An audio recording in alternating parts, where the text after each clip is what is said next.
Okay बेटा, today we are going to discuss further. और आज हम लोग डिस्कशन करेंगे electrical power and electrical energy की। So put on the heading electrical power and electrical energy. तो बेटा, पावर के हमारे पास कुछ फॉर्मूले हैं। So we are going to discuss them. So power किसके इक्वल होती है? Voltage times current. P is equal to V I. P is equal to I square R. P is equal to V square upon R. और जो energy है इसमें यही सारे फॉर्मूले होंगे, but energy is equal to power into time है। So energy is equal to V I T, energy is equal to I square R T, and बेटा energy is equal to V square upon R times T. So ये बेटे हमारे पास चार फॉर्मूले energy के हैं। Three फॉर्मूले आर फॉर पावर। अब यहाँ पे अगर आप देखो, आपको पता है P is equal to V I होता है, और बेटा V किसके इक्वल होता है? आई आर के। सो अगर हम इसको V को यहाँ इनकॉर्पोरेट करें, so what do I get? I R times I, what it is, what it would give me?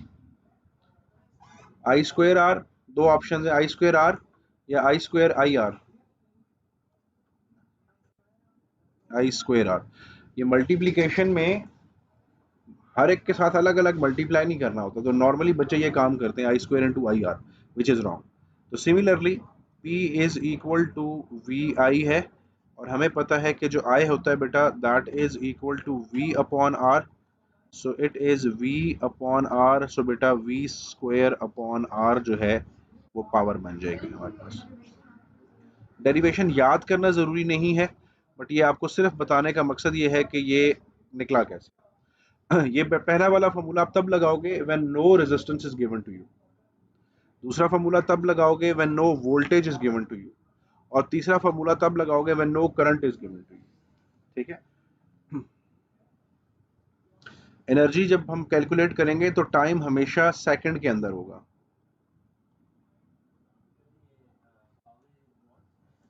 Power का जो ऐसा यूनिट होता है बेटा वो वॉट होता है,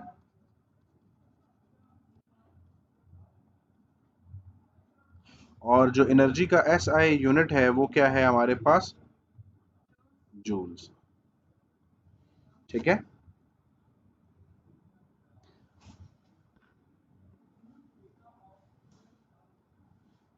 what is this thing? Rate of energy converted. ये बेसिकली क्या है? एनर्जी है या पावर है? What is this term telling us? Power. Rate का मतलब बेटा क्या होता है? Per unit time, like divided by time. जी बेटा। एनर्जी में सेकंड फॉर्मूला है वी आई टी, थर्ड है I square R T, and fourth is V square upon R times T. मतलब आप पावर के हर फॉर्मूले के साथ टी मल्टीप्लाई करेंगे, so you would get energy of it. ठीक है।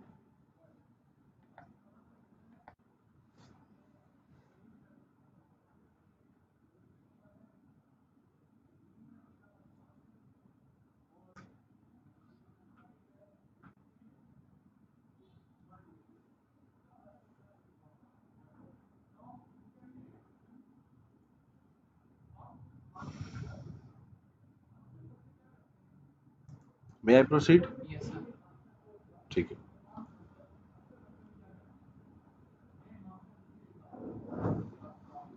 राजीव, आर यू डन बेटा? ओके।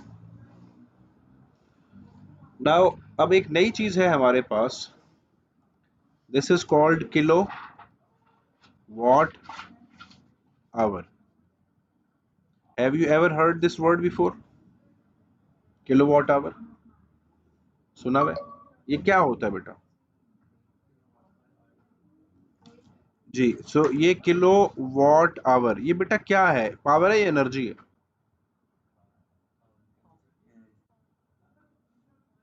एनर्जी है, पावर है? एनर्जी।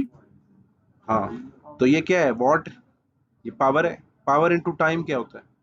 एनर्जी। ठीक है। सो इसके बारे में बेटे अब हम लिखते हैं। ठीक है। Kilowatt hour It is the industrial unit of energy. जी, power is rate of energy converted. ये वही डेफिनेशन है जो आपने पहले कभी पावर की लिखी होगी वर्क एनर्जी पावर वाले चैप्टर में। It is the industrial unit of energy.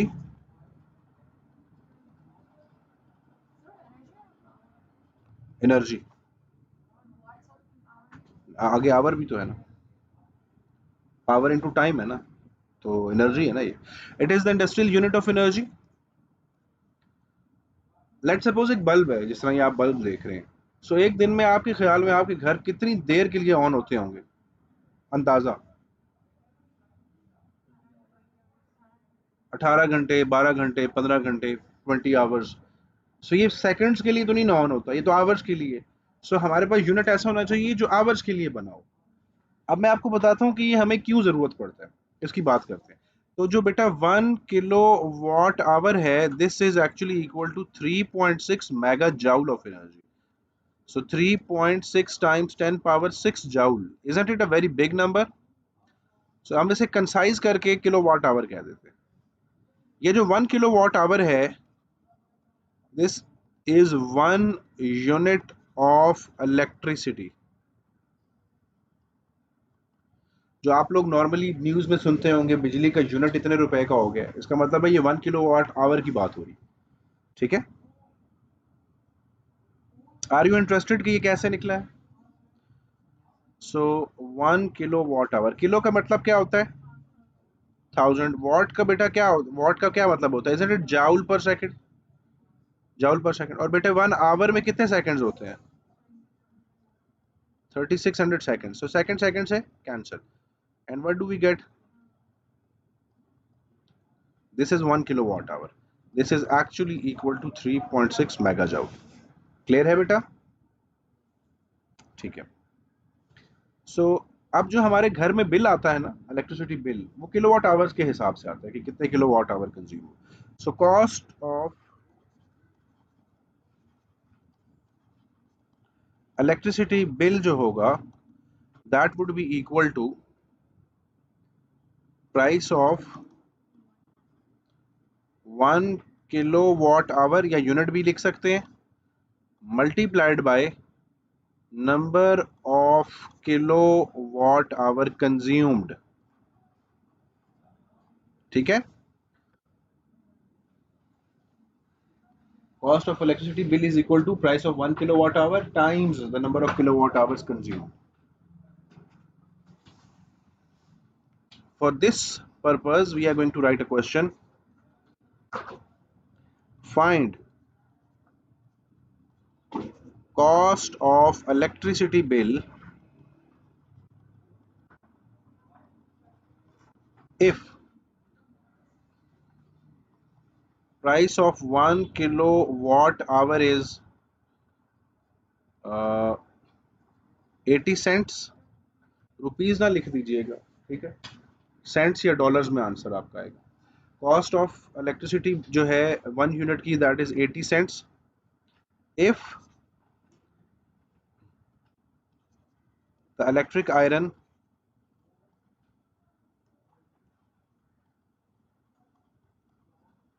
is operated for 8 hours a day,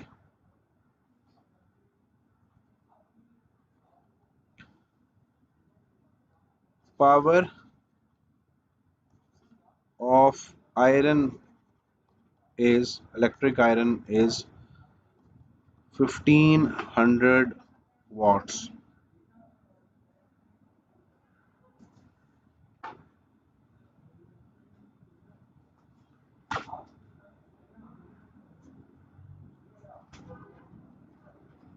calculate for 1 month. जब 1 मंथ कहेगा तो आपने इस केस में 30 डेज ही लेने, ठीक है, 28 ना ले लीजिएगा, 30 लेने आप, ना 31 ना 29 ना 28, 30 कंसिडर करें। बट वो इस पर हल्की फुल्की लिवरेज देता है, वो नंबर देख लेता है किसी किससे multiply.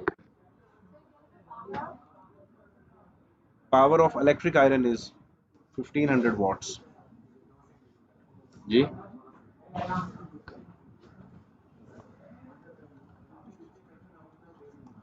Price of bill, number of kilo watt hours multiplied by price of 1 kilowatt hour. तो कितने किलोवाट आवर कंज्यूम हुए हैं? तो पहले तो है 1500 वॉट्स। जब मैं इसको 1000 से डिवाइड करूंगा तो फिर मैं यहाँ इसको क्या कर दूंगा, किलोवाट। ठीक है, 8 आवर्स के लिए ये चला, 30 डेज के लिए, और इसकी प्राइस जो है दैट इज 80 सेंट्स। जी बेटा, बेटे किलोवाट आवर है ना, यूनिट को सेकंड्स में कन्वर्ट नहीं करना। अगर आप सेकंड में कन्वर्ट कर देंगे so it would become joule, ये फिर जाउल बन जाएगा, आवर नहीं रहेगा। किसको? डेज को भी जरूरत नहीं है करने की, क्योंकि 8 आवर्स पर डे है ना, तो ये डे डे से कैंसिल हो जाएगा।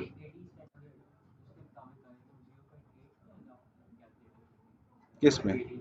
यहाँ पे आप 80 लिखें, एंड पे 100 से डिवाइड करके डॉलर्स में ले आए, कोई मसला नहीं। What's the answer? 28,800 सेंट्स, जो कि कितना बनता है 28.8 डॉलर्स। ठीक है, गेट इट?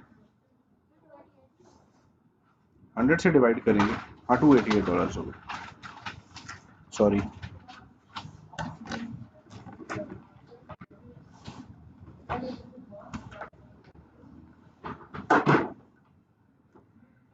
जी बेटा, यू गेट इट?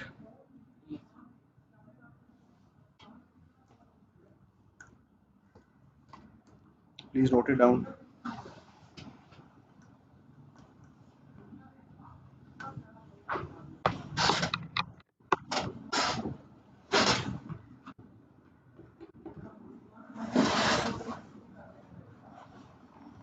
सर हमने 1500 के नीचे 1000 क्यों लिखा है?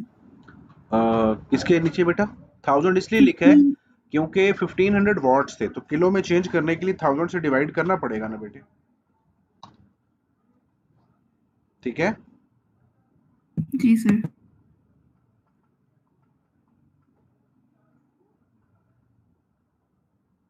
आप लोग की टेस्ट सीरीज स्टार्ट हो रही है, यू नो, मार्च में है। आपके साथ आज मैं शेयर भी कर देता हूँ जो आपका टाइम टेबल है। हाँ, तो मॉक सी तो वैसे भी तैयारी कर ही रहे होगे, तो बस शाम को आके पेपर दे दो। सेक्शन वाइज है, पहले जनरल फिजिक्स का टेस्ट है पूरे का, हर सब्जेक्ट का है। ठीक है, तो डेली एक सब्जेक्ट का टेस्ट हो रहा होगा।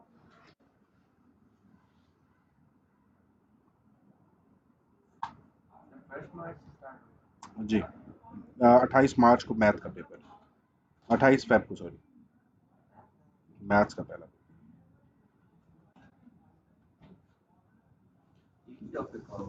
जनरल फिजिक्स सब सेक्शन है पूरा, 9 चैप्टर्स का। जी, टाइम टेबल इज देयर। अच्छा, just have let me have a look on के कोई चीज़ रह तो नहीं गई इस चैप्टर के अंदर।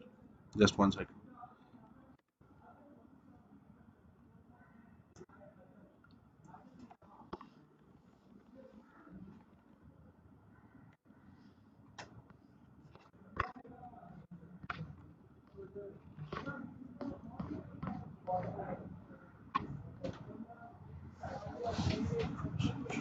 Equation of frequency.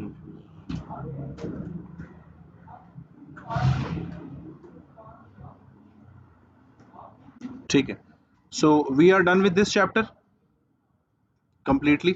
Now we would do some past papers of this chapter. ठीक है,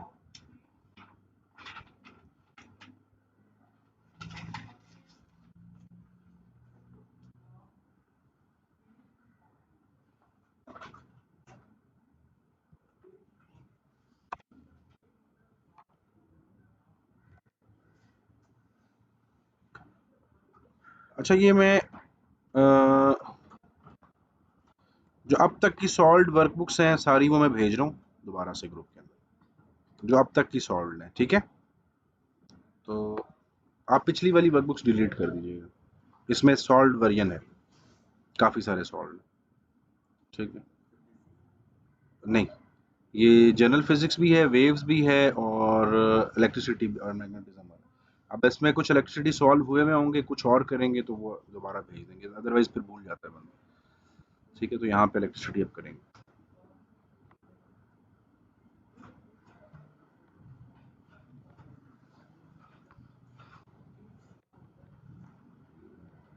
एमसीक्यूज में इंटरेस्टेड है या थ्योरी में?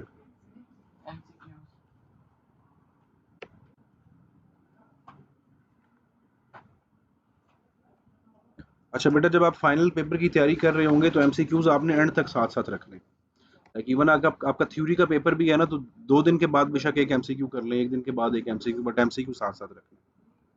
That would help you a lot. छोड़ नहीं देने वो कि जी थ्योरी का पेपर है तो एमसीक्यूज करने की क्या ज़रूरत, ये काम नहीं करना आपने। ठीक है, इस तरह आपके रिजल्ट्स अफेक्ट होंगे।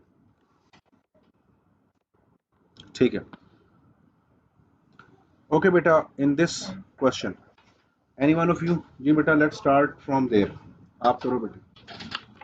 In this circuit, a component X is automatically protects the wiring from overheating if there is a fault. क्या होगा? Circuit breaker, fuse and a switch. Only a circuit breaker or switch? Circuit breaker or a fuse? Only a fuse.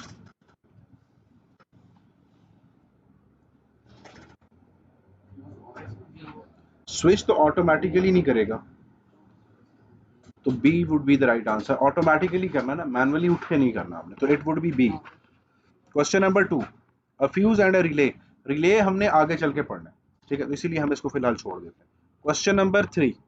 A circuit breaker is designed to protect a circuit which usually carries a current of 2 ampere. The time taken to break the circuit depends on the current in the shown in the figure. What happens when the current is 2 ampere and what happens if the current is 18?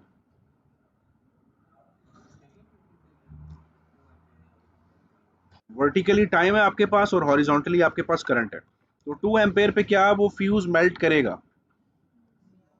करेगा? नहीं करेगा. सो when the current is 2 it does not break. When the current is 18, so less than 5 seconds. The answer is C. Just 1 second. ठीक है Nawal.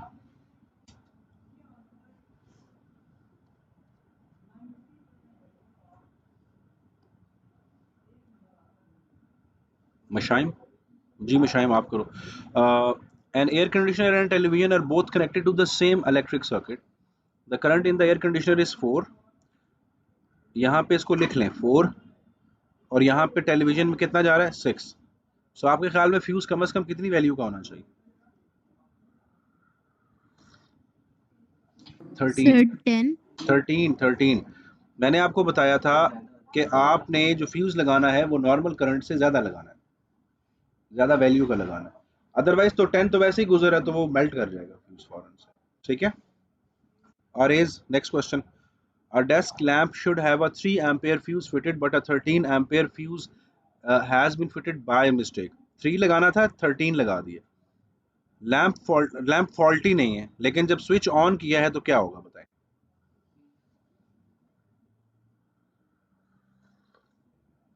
The fuse blows. No. 3 ampere होना चाहिए, 13 लगा दिए तो फ्यूज मेल्ट ही नहीं करेगा, वो तो इतनी बड़ी वैल्यू का लगा दिया आपने. अच्छा मैं अब इसकी रीजन आपको देता हूँ. The fuse does not blow but the lamp does not light. गलत है. The lamp draws too much current. नहीं. The lamp normally works normally. Lamp काम नॉर्मल करेगा लेकिन सेफ्टी नहीं करेगा. बात समझ आइए? वजह क्या है? ये उसी तरीके से है कि आपने ये आपके घर की दीवारें, आपने इतना सा गेट लगाया हुआ है, इसका क्या फायदा? ये तो ऊपर से कोई गुजर के चला जाएगा, तो सेफ्टी तो नहीं है ना इसके अंदर. सेफ्टी के लिए क्या करना चाहिए? गेट हाई होना चाहिए. ठीक है. अब हो ये रहा है ताकि सेफ्टी ज्यादा हो. अब आपने बहुत बड़ा लगा दिया. अब एग्जामिनर पूछता है कि बहुत छोटा लगाएंगे तो क्या होगा? 3 से छोटा लगाएंगे तो ब्लो कर जाएगा, और अगर 3 से बहुत बड़ा लगा दिया, लेट्स सपोज 13 लगा दिया, तो अब क्या होगा? It would allow. लेकिन in the case of malfunctioning हो सकता है कि आपका फ्यूज 3 एम्पेयर का हो आपकी वायर की मैक्सिमम करंट एबिलिटी 5 एम्पेयर हो और आप 13 एम्पेयर उसको अलाउ कर रहे हैं, तो आपकी वायर जल जाएंगी और फ्यूज पड़ा रहेगा, फ्यूज हिलेगा भी नहीं अपनी जगह से। तो इसका मतलब है जो काम था उसका वो तो किया ही नहीं उसने। Are you getting this? So very large rating of the fuse will allow huge amount of current to pass through it. उससे पहले हो सकता है आपकी वायरिंग और कंपोनेंट ही जल जाए सारा। डी। जब तक अजान हो रही है क्वेश्चन 6 पढ़ लें आप।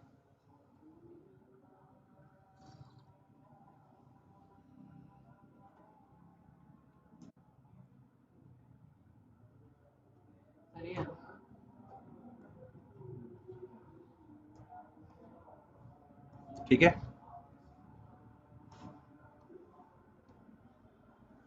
Everyone get this?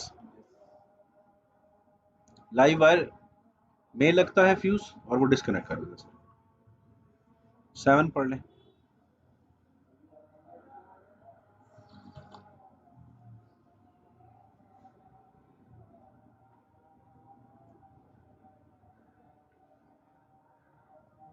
ये ठीक है? ये नो सर। ये शॉर्ट सर्किट है, इसको बंद करोगे करंट यहां से इधर आ जाए।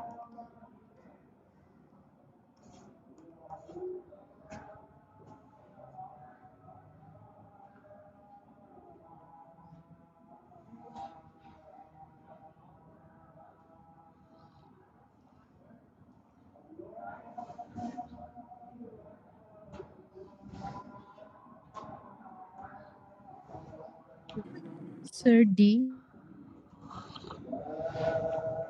अच्छा,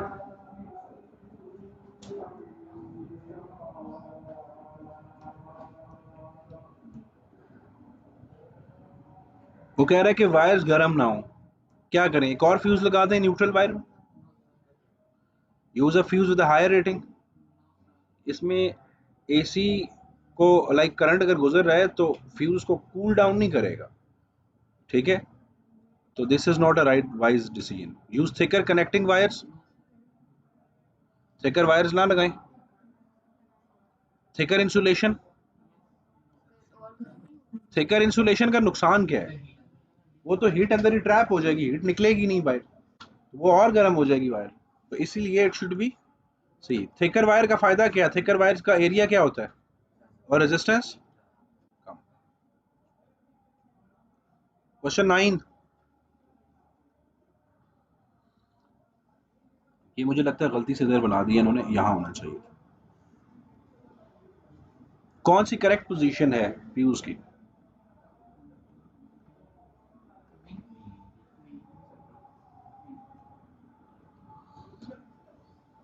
बी। फ्यूज हमेशा लाइव वायर में लगता है, स्विच से पहले लगता है अप्लायंस। अच्छा, कभी कभार हो सकता है कि आपके पास स्विच के बाद हो और वही ठीक ऑप्शन हो, तो आपने उसी को सेट कर लेना, ठीक है? बिकॉज वो लेस गलत है, rather than कि बिल्कुल गलत की बजाय लाइक लेस रॉन्ग है। सो हमारे पास जब ऑप्शन कोई नहीं होगा तो we would go for that. ऐसे ऑप्शन आएंगे आपके पास जिसमें स्विच के बाद भी लगा होगा लेकिन वो ठीक होगा ऑप्शन। जी। ईच एमीटर रीड 6 एम्पियर, तो यहाँ से कितना करंट गुजरा होगा? 12। 6 इधर से, 6 इधर से, तो कलेक्टिव करंट 12 एम्पियर। कम से कम कितना वो फ्यूज होना चाहिए? 13। 13। गुड।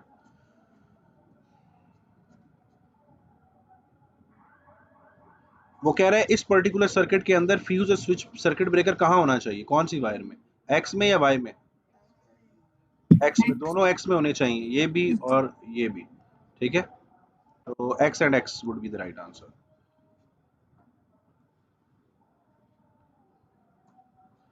इस पर्टिकुलर क्वेश्चन के अंदर कह रहा है कि ऐसी कौन सी सिचुएशन है जिसके अंदर एक फ्यूज मेल्ट करता है और पूरा सर्किट बंद हो जाता है, बट अब नहीं, एक फ्यूज ब्लो करता है और बाकी सर्किट चलता रहता है। Which fuse has blown? D. Sir A. अगर ए होगा तो फिर तो बचे सारा सारा सर्किट बंद हो जाएगा आपका। अगर ये होगा तो ये सर्किट यूं चलता रहेगा, ठीक है? ये बल्ब बंद हो जाएगा फिर। अगर डी को खराब हो जाए, डी खराब हो जाए, तो करंट यहां से भी जा सकता है और यहां से भी जा सकता है। इसका मतलब है कि ये वाला मेल्ट होना चाहिए, D. 13। In the electric circuit, that what is the purpose of the fuse?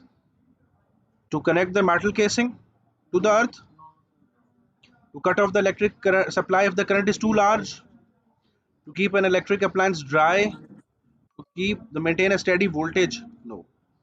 तो क्या है, बड़े करंट से बचाना है. What is the electrical power unit? आप क्या कह रहे हो? डी. जिस किस्म की भी पावर हो, इलेक्ट्रिकल हो, मैकेनिकल हो, थर्मल पावर हो, सब में वॉट है यूनिट उसका. Any type of power is what, any type of energy is joule. Joule भी पढ़ते हैं, जूल भी पढ़ते हैं. ये आई थिंक रिपीटेड है, इसको छोड़ देते हैं, आगे चलो. After some building work the bare uninsulated wire. Bare का मतलब होता है जिसके ऊपर इंसुलेशन नहीं है. ठीक है. एक wire protruding from the wall का मतलब है कि वॉल में से वायर लटक रही है. ठीक है. What is the greatest hazard? A fire? No. A fuse blown? No. A shock? Yes. No current flows? No. ये इसलिए खतरनाक होता है कि जब एक प्रोट्रूडिंग वायर निकली होती है ना बाहर, ठीक है. I experience this thing right in front of me, जब मेरे घर की कंस्ट्रक्शन हो रही थी. सो उसके अंदर क्या हुआ कि देयर वर प्रोट्रूडिंग वायर्स इसी तरीके से. सो वायर से कनेक्शन से पहले पेंट का वर्क होता है. तो जब वो रूलर उसने चलाया तो he got an electric shock because वो वायर्स प्रोट्रूडिंग होती है, वायर लटक रही होती है. उसके बाद स्विच बोर्ड लगते हैं उसके ऊपर, तो उसको डिस्कनेक्ट करना चाहिए बिफोर दैट. या फर्ज करें कि अब मेंटेनेंस का काम चल रहा है, कोई मेटलिक स्टूल वहां से गुजार रहा है, तो वो टच करेगा तो उसको इलेक्ट्रिक शॉक लगेगा, श्योर डेथ है उससे. ठीक है. ये किस्मत होती है कि बंदा बच जाता है क्योंकि सर्किट ब्रेकर पीछे लगे हुए होते हैं. जी.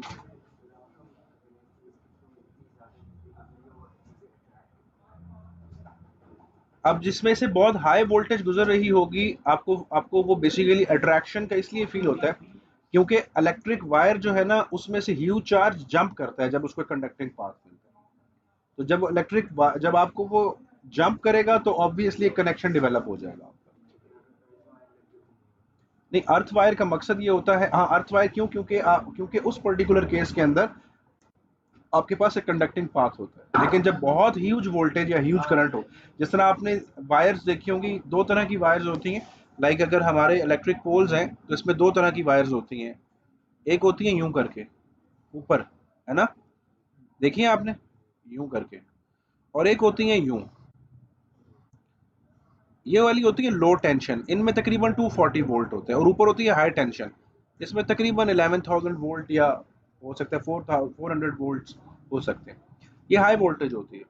जो बहुत हैवी वोल्टेज होती है जिसमें 11,000 वोल्ट्स आते हैं, जिसमें या 110,000 वोल्ट आते हैं, वो इस तरह के आपको बड़े बड़े पोल नज़र आ रहे होते हैं. जब आप कहीं आउट स्टेशन जा रहे होते हैं तो आपको ये इस तरह के पोल्स नज़र आ रहे होते हैं, इसके ऊपर वायर्स चल रही होती है, बहुत बड़े बड़े मेटालिक पोल्स होते हैं. इसमें बहुत ह्यूज वोल्टेज होती है और इसको बहुत हाइट पे रखा जाता है ताकि कोई भी चीज़ इसके साथ डायरेक्ट इन कॉन्टैक्ट ना हो. अगर वो डायरेक्ट कॉन्टैक्ट में आएगी तो ऑब्वियसली ये बहुत ह्यूज वोल्टेज है. Within no time the person would be burn. ठीक है. तो ये बहुत ज़्यादा डेंजरस हो सकता है आपके.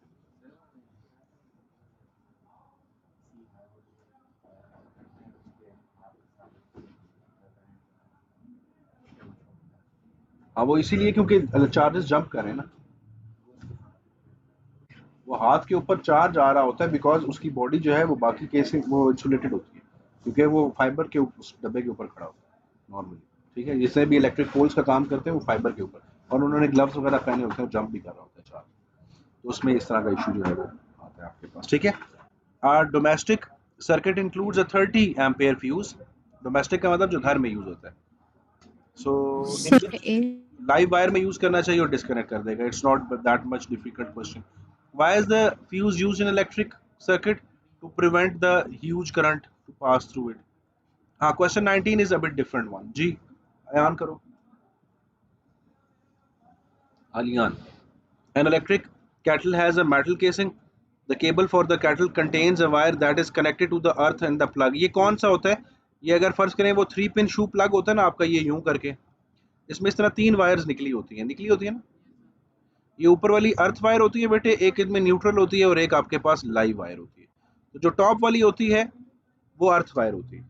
ऑप्शन होता है आपके पास कि आप लगा सकते हो. क्यों? क्योंकि इलेक्ट्रिक केबल की मेटल केसिंग है, तो casing of the cattle becomes live. इससे बचाता है आपको. अगर वो लाइव हो जाती है तो वो सारा करंट जो है अर्थ से ज़मीन के अंदर चला जाएगा. ठीक है, सर्किट ब्रेकर, फ्यूज, ये सेम टाइप के क्वेश्चन है।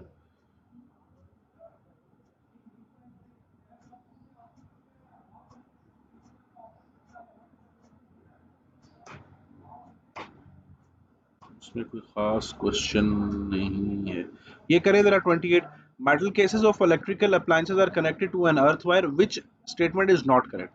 The live wire may become loose and touch the metal casing. The live wire may, हो सकता है कि वो लूज होकर टच कर जाए। If the metal case become live, the earth wire connects the current to the ground. Yes. The earth wire needs to have high resistance. No, it should have very low resistance.